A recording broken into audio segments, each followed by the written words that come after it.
सर्व लहानू भक्तांना सप्रेम जय गुरु.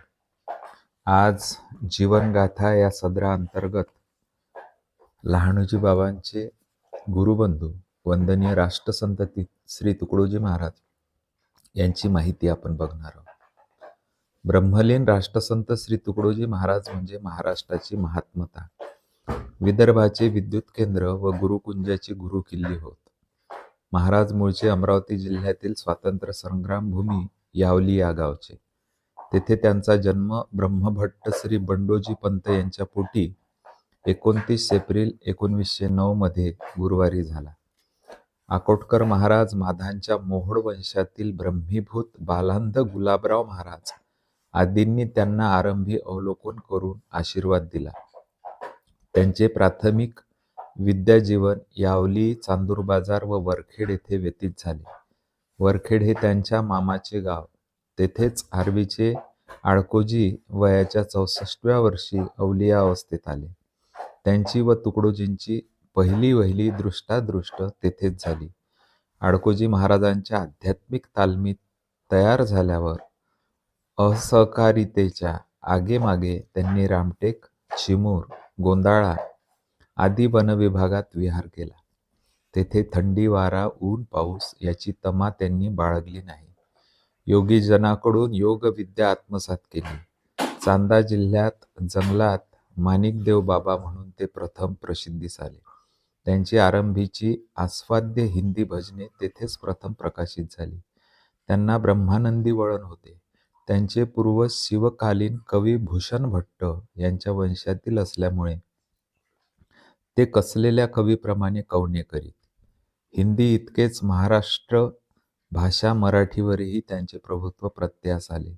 श्रीमत आडकोजी पदा भजमना मग जन्म नाही कदा हे त्यांचे गुरुस्तवनाष्टक. त्यांच्या बालपणीच वरखेडवासी यांना मुखोद्गत झाले होते. इसवी सन 1921 कार्तिक पौर्णिमेला त्यांचे स्फूर्तिगुरु समर्थ आडकोजी महाराज वरखेडला अनंतात विलीन झाले. त्यावेळी प्राण सद्गतीत कंठ झाला. हे गुरुचरित्रात्मक मृत्यूगीत त्यांनी भावनेच्या भरात लिहिले. त्यावरून त्यांच्या आरंभीच्या अभिजात कवित्वाची साक्ष पटते. संतभूमी तेलंगरायाचे आर्वी हे तुकडोजींच्या गुरुदेवांचे जन्मगाव असून आडकोजींना अवलिया अवस्थेत आणणाऱ्या संत मायबाईचा मठ तेथेच आहे. इसवी सन 1925 दसरा दिवाळीच्या दिवसात आर्वी येथे काकड आरतीच्या निमित्ताने हिंदू मुसलमानांचे धार्मिक रणकुंड पेटले. अशा अवसरी काहीशा अवलिया अवस्थेत महाराज आर्वीत येऊ लागले. त्यावेळी नदीकाठी असलेल्या अवघडनाथ परिसरातील जोहरीपुऱ्यात गुरुकुंज निवासी आजचे वयोवृद्ध श्री रामचरण लाला यांचेकडे ते वास्तव्य करीत. त्या अर्ध अवलिया अवस्थेतील घे करुणा रुक्मिणी रमणा ऐसा है नाम तेरा आदी आरंभीची उत्स्फूर्त कवने आर्वीकरांना आजही आठवतात. चिमूर हिंदी भजनावलीनंतर इसवी सन 1936च्या सुमारास आर्वीच्या तैलंग मुद्रणालयातच त्यांची अनुभव प्रकाश व अनुभव सागरची पहिली वहिली प्रत प्रकाशित झाली. महाराजांची मोहकवाणी घरोघरी आळवली गेली. जशी त्यांची काव्य कलाकृती तशीच त्यांची स्फूर्तिदायक मूर्ती इसवी सन 1935च्या महाराजांनी आयोजित केलेल्या सालबर्डी येथील प्रचंड यज्ञ समारंभानंतर विश्रांती काळ लोटल्यावर महाराजांची आकृती प्रकृती अधिकच आकर्षक दिसू लागली. तो भव्य दिव्य उंचपुरा आजानुबाहू देह, ती मोहक मिशी, ती स्मितमुखी मुद्रा, मायेच्या माणसांच्या अंगार वाद्यांवरून हात फिरवण्याची हातोटी, सर्वच काही लोकविलक्षण. खंजेरी मंजिरीचा खणखणाट मोठमोठ्यांना मंत्रमुग्ध करीत मोहरला. 1936 साली सेवाग्राम वर्धा परिसरात वास्तव्यास आलेल्या महात्मा मोहनदासांच्या मनालाही मोहित करू शकली महाराजांची मोहक काव्यवाणी. गतिशीलता हे महाराजांच्या व्यक्तित्वाचे वैशिष्ट्य प्राप्त परिस्थितीशी ते सहज समरस होत. एखादी गोष्ट मनात आणली की क्रांतिकारक बदल ते तात्काळ करीत. महात्माजींच्या परिसरातील सूत कातण्याची कला त्यांनी तेथेच आस्थेने आत्मसात केली. पोशाख पेहरावात पूर्णपणे परिवर्तन घडले. तेव्हापासून महाराज मृत्यूपर्यंत अखंड खादीधारीच राहिले. महात्माजी नंतर त्यांचे आध्यात्मिक अनुयायी संत विनोबा समवेत भूदान आंदोलनात वाटचाल त्यांनी केली. एवढेच नव्हे तर आदर्श ग्राम रचनेचे मंत्र व तंत्र निर्माण केले.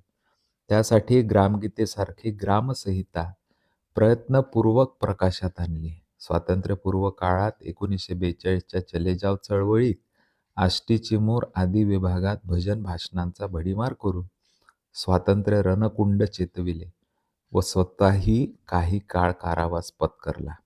महाराजांचे वाङ्मय वाचनीय आहे. त्यांचे निवडक प्रभावी पद्यवाङ्मय ध्वनिमुद्रित झाले आहेत. जपानसारख्या परदेशातही त्यांची खंजरी खणखणली. तेथील विश्व धर्म परिषदेत हर देश में तू हर भेष में तू, तेरे नाम अनेक तू एक ही है, हे गीत त्यांनी अनेकांना ऐकविले. प्रासंगिक कवने करण्यात त्यांचा हातखंडा असे.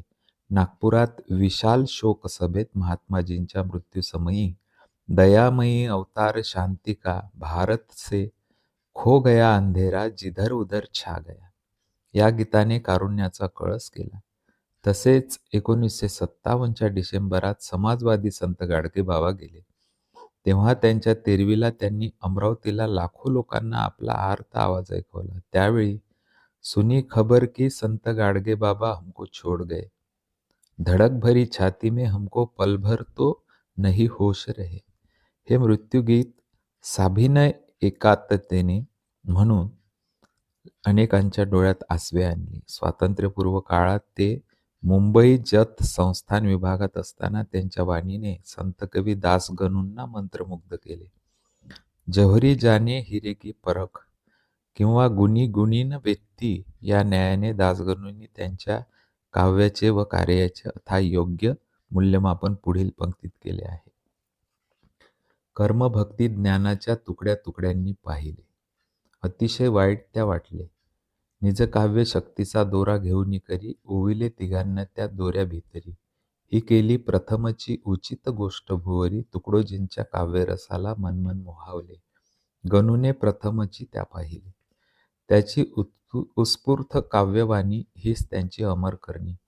आधुनिक साहित्यिकाप्रमाणे त्यांनी नियमितपणे स्फुट निबंध लेखन केले. आपल्या गुरुच्या स्मरणार्थ 1943 साली काढलेल्या श्री गुरुदेव मासिकात ते आयुष्याच्या अखेरपर्यंत अखंडपणे लिहित होते. भजनाप्रमाणेच त्यांची भाषणे प्रवचने श्री गुरुदेव प्रकाशनाने प्रकाशात आणली. अनेक मातब्बरांनी त्यांच्या व्यक्तित्वाच्या व कर्तृत्वाच्या पैलूवर प्रकाश टाकला.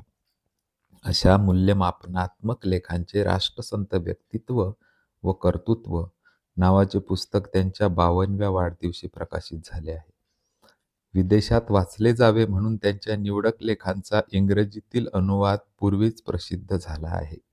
एवढेच नव्हे तर एक इंग्रजी चरित्रही त्यांच्यावर अलीकडे प्रसिद्ध झाले आहे. आयुष्याची अखेर. महाराज महामना मानव होते. त्यांच्या गुरुदेवांच्या गुरु आरवीच्या संतबाई यांच्या मठात मार्गशीर्ष महिन्यात वैद्य त्रयोदशीच्या आगेमागे त्यांचे परलोकवासी पुण्यश्लोक पुत्र पांडुरंग महाराज यांच्या पुण्यतिथीचा महोत्सव संत मायबाईंनी सुरू केलेला होता.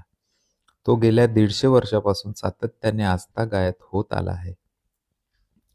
आपल्या आजे गुरुची आठवण ठेवून अलीकडे आयुष्याच्या अखेरपर्यंत या महोत्सवास प्रतिवर्षी काल्याच्या प्रसंगी उपस्थित राहून भजन भाषिकांच्या द्वारा महाराज बहुजनास बोध देत. इसवी सन 1967 सालच्या काल्याला महाराजांचे 2 कृपांकित संत श्री अच्युत महाराज व श्री बाबा महाराज हेही महाराजांच्या समवेत उपस्थित होते. तिथेही प्रभावीपणे काल्यावर बोलले. या संतत्रयांच्या संगमाची ही अखेर ठरली. इसवी सन 1962च्या मे मध्ये महाराजांना अन्य कार्यक्रमासाठी आर्वीस यावे लागले. त्यांनी त्यावेळी मायबाईंनी मठाचे अखेरचे निरूप दर्शन मनोमन घेतले. पुढे आषाढी वारीच्या वेळी पंढरपुरात त्यांनी अखेरचे भजन मनसोक्त केले. त्यांना यमाची चाहूल लागली होती. पावसाळ्याच्या प्रारंभी ते बॉम्बे हॉस्पिटलमध्ये शस्त्रक्रियेसाठी गेले. व्यथेचे कॅन्सर नाव जाहीर झाले. पोळ्याच्या पाडवा ते गुरुकुंजात परतले. गाठीभेटीचा गर्दीचा महिना उलटला. अखेरीस अश्विन वद्य पंचमीला शुक्रवारी सायंकाळी 5च्या सुमारास महाराज ब्रह्मलीन झाले. तो दिवस 11 ऑक्टोबर 1968 हा होता. श्री गुरुदेव, श्री गुरुदेव, श्री गुरुदेव.